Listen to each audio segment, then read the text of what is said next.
And a new day, and the beginning of a new year. This is the 3rd anniversary of this world's creation, and I thought it might be fun to do a little world tour.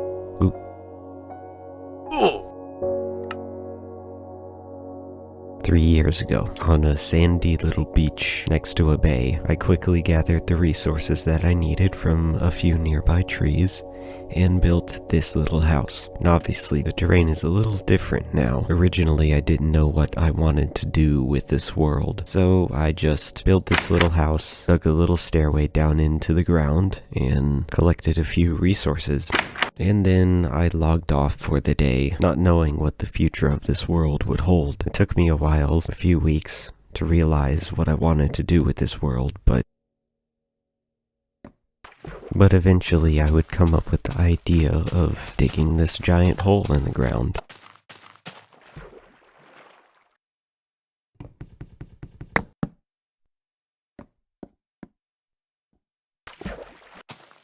Though I would eventually come up with the idea of digging this base. It was a leftover idea from one of the servers that I once played on. Of course, I never ended up accomplishing that on that server, but this world seemed like the perfect place for it, because I knew that it would take a significant amount of effort to dig out this hole. In other words, about 240 hours of just digging with stone tools. And I figured if I could do that, if I could dig out this hole all the way down to bedrock, then I could do anything in this world. Because up until that point, I had never spent so much time in a world. Just the act of digging this hole brings this world up to the top in terms of amount of time spent in it. And I've done so much since then. Of course, after digging this hole, I was left with a bunch of cobblestone, and I still have most of it, as you can see here, which is what facilitated me building this ginormous, somewhat overkill storage room, and it extends all the way to about here. And then after that, kinda got bored. You see, up until this point, where I dug the hole and built the storage room, I had been playing on Alpha 1.0, and once I had done everything that I wanted to in Alpha 1.0, I started updating through as many different versions as possible, and quickly that would become another main goal of this world, to experience as many different versions as possible while doing things my own way. And during that process, I ended up digging out this room here and building the 2 mob farms you see in each corner of this room, and collecting a whole bunch of items that probably shouldn't exist, but we'll get to those later. And after that, I was bored again. I'd spent so much time here in this base, I thought that maybe I should go and try and do something else in this world. And I figured something that would potentially inspire me to do more in this world would be to start a YouTube channel, which is, what you're watching right now, obviously. And with that, we get to the part of the world that you probably know a lot more about, the part that I've made a bunch of YouTube videos about. The first video was obviously a world tour, where I give a basic overview of all the things that I've done in the world so far. And then the second episode, I decided to use all the wood that I had in this world. At the time, it was about 8,000 logs to build this tree. But of course, I ended up running out and needing more, so I built this farm to go along with it. And of course, at the time, the dome, another project that I had started before starting the YouTube channel.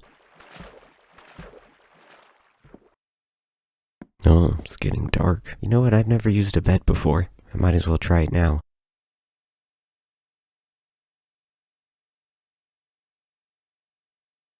Convenient.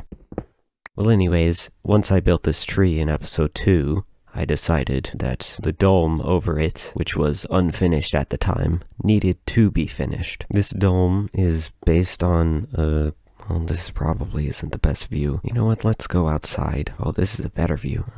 Let's see, I have a... This dome is a 99 block wide sphere, and at the time it was missing a large section from the top. So I decided to wander off into the wilderness, we might stop by there a little later, and collect some sand to finish this dome. That was the first episode where I really focused on going anywhere outside of this base or in the terrain close by to this base. And after I finished the dome in the 3rd episode, I decided to come back here and talk about these items. They shouldn't exist, and they're all strange. And I've collected all of them in survival. With, maybe a teeny tiny amount of cheating.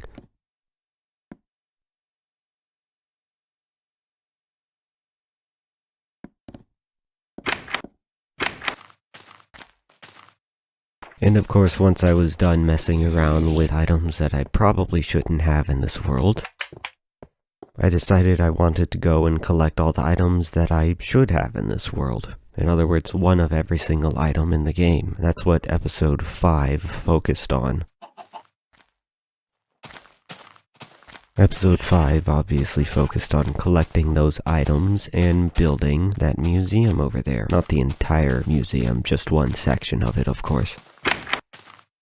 Specifically this center area with a smaller dome. This wing documenting all of the alpha versions I played in this world. And down here where I have all of the items available to you in alpha. Every single one of them. Or at least all the ones that are intentional. And of course there are a few exceptions. Items that I could not collect at the time and I will later. Episode 9 also focused on collecting more items that had been introduced in versions since Alpha 1.2.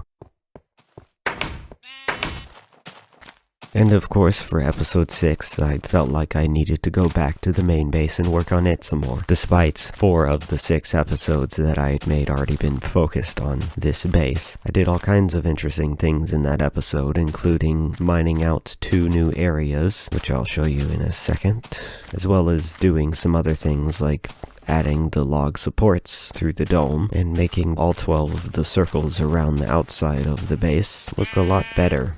I have plans for these still, just not right now. If we go down here,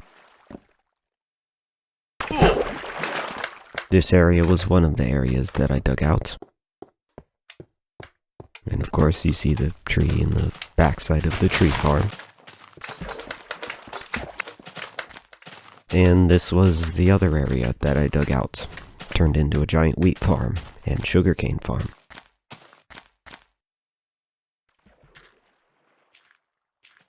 Is that a squid that I hear? Anyways, we'll just wait for nighttime to come real quick so I can sleep again. Then we'll be off to episode 7's project. I usually don't come out on this side of the base. I wonder what that is over there. I wonder if it has any sort of lore implications for the world. There we go.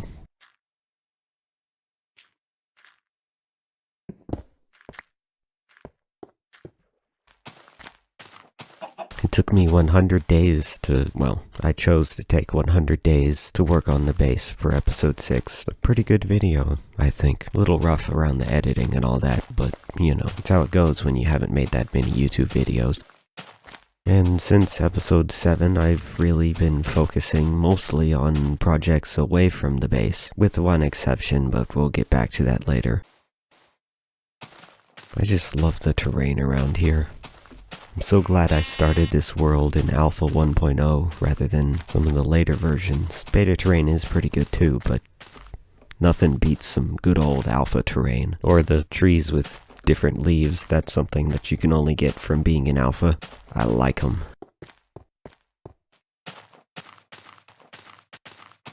And then of course we take a boat ride across this lake or small ocean. I'm not really sure what I want to call this. Though whatever it is, it's pretty big.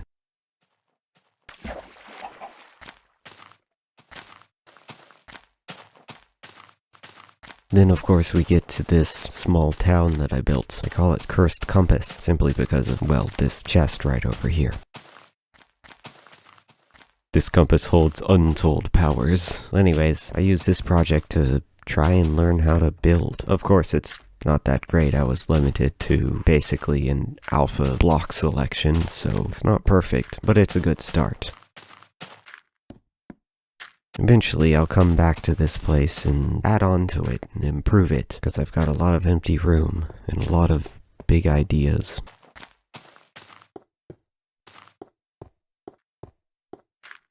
And then we must journey further onto the build site for episode 8's project, which is probably the most impressive build in this world outside of my main base, and it's the one that's taken the second most amount of time too. I like to make sure my builds have plenty of empty, unaltered landscape between them. I don't know why, well, I do know why, but I don't know why it feels so right, but I just like having hundreds and hundreds of blocks of unchanged land between each build. It feels right, as well as it gives me a chance to put other projects in between those projects, or maybe even to expand those projects. And if you see any little houses like those are from back when before beds were a thing, and if you see any lines like these, that means we're in beta terrain instead of alpha terrain. Gonna get dark before I get there. Good thing I brought a bed. Well, guess I'm sleeping on the beach tonight.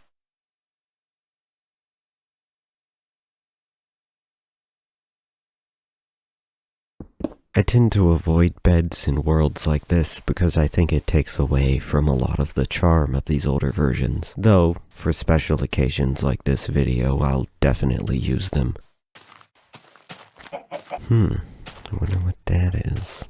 It's a recreation of one of the pyramid sections from the Valley of Wheat, but upgraded, with wool and sandstone rather than sand and netherrack. This place took so long to build. This video took me, gosh, like 4 months to make. It's the longest a video has ever taken me.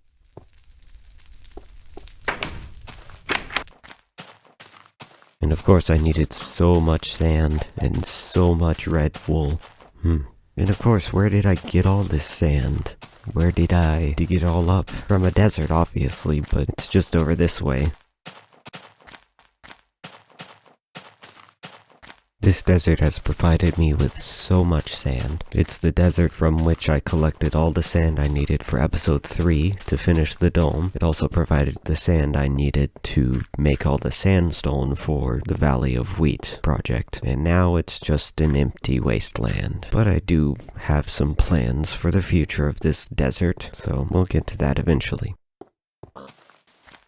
I guess I could keep going that way. There are a few things, a few hundred blocks that way, but nothing really worth noting. So I guess I'll spend the time it takes to walk all the way back to the main base, like 2,500 blocks, talking about what the point of this world is. Essentially, when I started this world, I didn't really know what I was doing. I was trying to see if alpha would work on my computer, and I did get it running and created this world. Of course, I didn't really have any plans at the time, but eventually I really liked the idea of doing something with this world. And then it occurred to me, what if I had an alpha world with alpha terrain, and I just played it and updated it to the point that I got to where I could see the 1.18 terrain additions, that being the negative Y value stuff and all that addition, over that alpha terrain. Really, that kind of inspired the rest of the things that have happened in this world. I decided I wanted to play as many versions as possible while doing the things that I wanted in those versions. You know, like building something from 2B2T, or just building a random village for some reason. To get better at building, I know, but it's also really to make a world that I believe is one unlike any other. Heck, that's what the name of the first episode is. It's not the title, but that is the name. A world unlike any other. And I'm not saying that because I believe that my skills are superior to anyone else's, building or otherwise. I'm saying that because, well, I just had some different ideas on how I want this world to progress than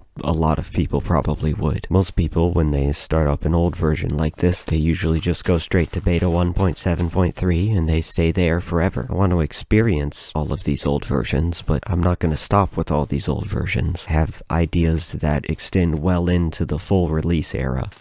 So, I guess if you'd be willing to stick around for a while and maybe subscribe. I usually don't ask for subscribers, but this is a pretty big exception. Eventually, maybe in the next 10 years, you might see me playing a version that you want me to play in this world. Whether it's beta 1.7.3 or 1.7 or 1.9, who knows? I have plans. I have a lot of plans, and I hope to show you, the viewers, as much as I can.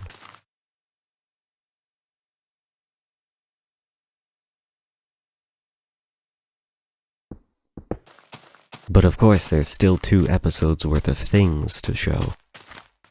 It's just a matter of getting back to that part of the world where those things exist. There's a slight disadvantage to, building stuff so far apart. It involves a lot of walking. Like 20 plus minutes of this recording session is probably just going to be walking that I'm going to have to cut down, but that's okay. That's kind of the reason I like building things so far apart, so I can see all these nice landscapes. In the village, oh my goodness, the village looks fantastic from up here. Cursed Compass doesn't look any better than from this viewpoint. Anyways, can't hang around too long. Time to take a boat ride back across whatever this body of water is called. Lake, maybe. Large lake, small ocean, incredibly wide pond, perhaps.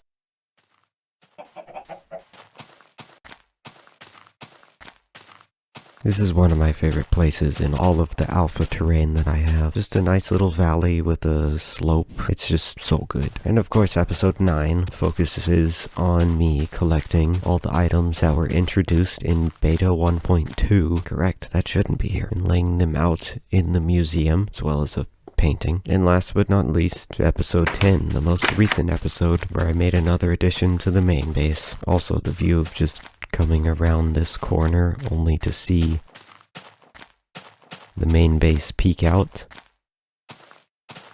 Oh, now that's a view. Yep. And here we are back in the storage room. Near this little room, obviously a furnace room with a special feature.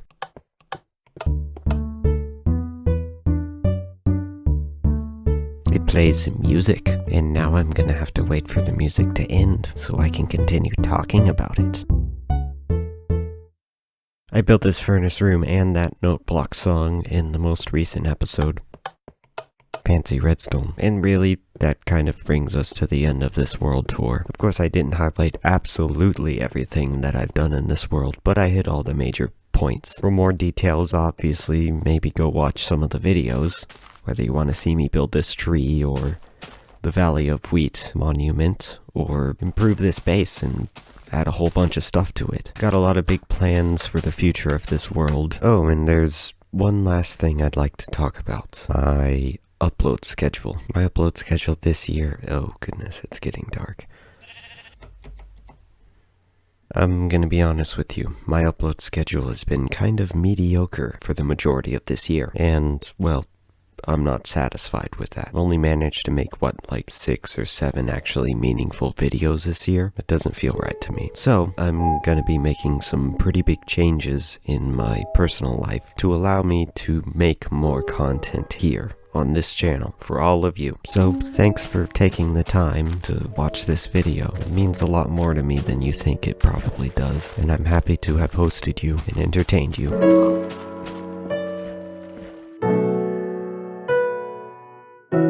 Sunset. Great.